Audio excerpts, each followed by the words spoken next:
So when you're leaving tomorrow, just give me something to hold on to from you. Tudo bem com vocês, queridos? É claro que estão bem, na verdade, Ah. porque nós voltamos, gente. Olha nós aqui outra vez. Nós voltamos aqui para ficar, não é verdade? Pois aqui é o nosso lugar. E aí? Ai, querida, a receita de hoje é muito boa para os nossos amados. É o quê? É um bolo de mandioca, sem glúten, sem farinha de trigo, né? Isso, é isso mesmo, Lombardi.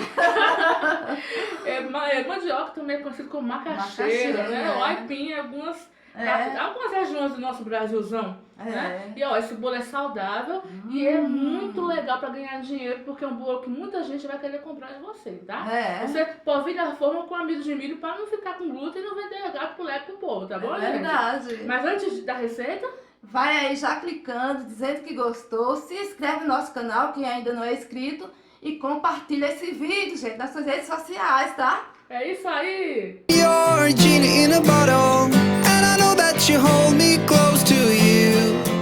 Ooh, and I'll make all your wishes come true.